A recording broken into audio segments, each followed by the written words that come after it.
Right, here we go. Listen up, because what I'm about to tell you is the biggest authoritarian power grab in British history, and it's happening right under our noses. If you do not believe me, you can go onto the Parliamentary Bills webpage, type in data, and read this bill for yourself. Because the data bill is about to pass its third and final reading before receiving royal assent.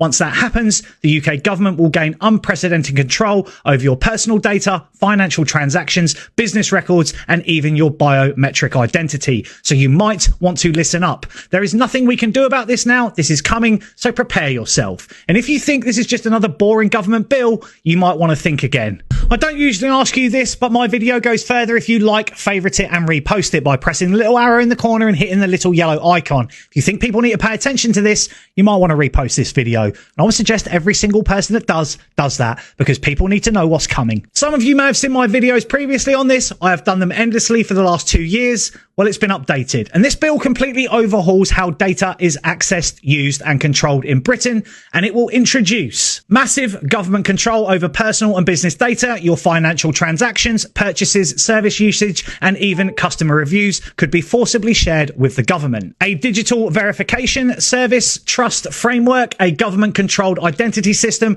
that centralizes digital ID verification, making every aspect of your online presence trackable. And new powers for regulators like the Financial Conduct Authority to force businesses to comply with government-mandated data sharing rules. And the removal of Independent Information Commissioner, replacing it with a state-controlled Information Commission, meaning data regulation will be fully dictated by the government. And if you've got this far, sounds pretty bad, doesn't it? Well, we are just getting started, because this bill gives the government the power to force businesses to hand over customer data. Everything from your purchases to your service usage history could be forcibly shared with the state. You understand, right, that a business is every single business. Insurance companies, Google, Amazon, Spotify, you name it. Every transaction you've made will be accessible by them. The setup of an interface body to regulate and track how businesses use data, meaning companies become surveillance arms of the state, and to mandate smart meter compliance, further locking people into digital monitoring for energy use,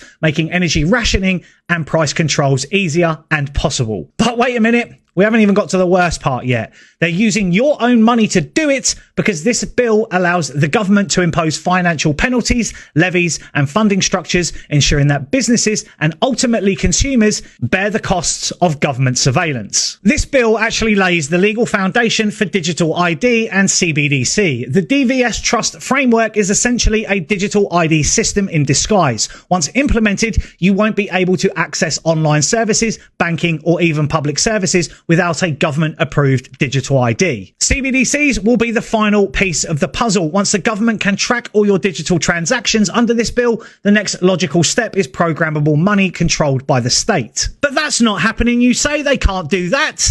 Yet the Bank of England has an entire webpage dedicated to the digital pound, if you did some reading. In other words, and this gives them the power to, that if you step out of line, say the wrong thing, or hold the wrong opinion, they can cut off your access to banking, services, or even the ability to buy basic necessities. And let's not forget Labour's latest move, if you saw my recent video, that they've just centralised the NHS under full government control. And this means that all health records and medical data will be centralised under state control. Healthcare decisions will be dictated by the central government, not local health boards or doctors, and private healthcare options, if they don't align with government-approved policies. So you might ask, what happens when this is linked to digital ID and CBDCs? And this is obviously hypothetical, but if your medical records say you've refused a government-recommended vaccine, restricted access to services, or if your carbon footprint is too high, spending limitations on fuel and travel. If your political views are inconvenient to those in power, well, good luck getting a mortgage or a business loan. This isn't a conspiracy. It is here, printed by the government for you to read. It's happening right now. And some of you will turn around and say, how is this actually legal? Simple. They wrote the rules to make it legal in this bill, which actually gives the Secretary of State and the Treasury sweeping powers to create new data regulations without parliamentary approval. Future governments will be able to expand these powers even further without needing a vote, and they will no longer need new laws, as they can just change the regulations whenever they see fit. And this bill isn't making headlines because, you know, MSM, and it's been framed as a data regulation update instead of the largest expansion of government surveillance in history. And since it's not explicitly banning freedoms, people don't see the the threat. But in reality, businesses will be forced to comply, services will become inaccessible without state-approved identification, and every financial transaction will be monitored.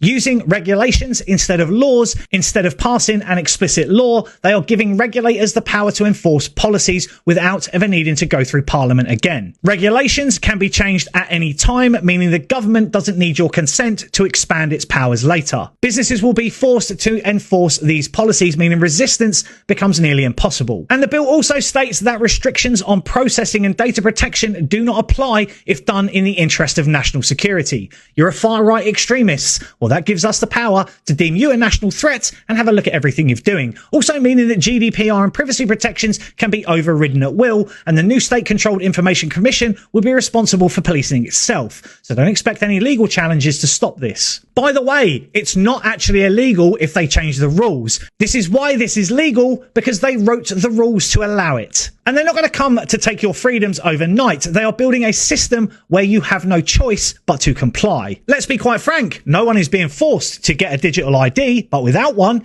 you won't be able to access essential services. No one is banning cash, but once everything moves digital, it becomes unusable. And no one is actually making personal data sharing mandatory, but businesses will be forced to comply, leaving you with no alternatives. This isn't about safety, it isn't about progress, it's about control. And once this bill passes, the framework for total government control will be firmly put in place. And it's highly likely digital ID will follow, CBDCs will come next, cashless society, social credit controls, and total surveillance will become the norm. And the worst part, if you actually got here, most people won't realise until it's too late, which it already is. So your next question to me is, what can we do? Well, I'm sorry to tell you this, but absolutely nothing. I've spoken about this for over a year. It's a little bit too late now. So why do I bother doing this video? Well, have you ever heard the theory of the boiling frog? It's basically a metaphor suggesting that people may fail to react to gradual yet potentially dangerous changes until it's too late.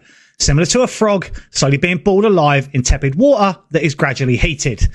Well, I'm just letting you know that there's a fire underneath the pot we're all sitting in, and it's fully burning now. Right, here we go. Listen up, because what I'm about to tell you is the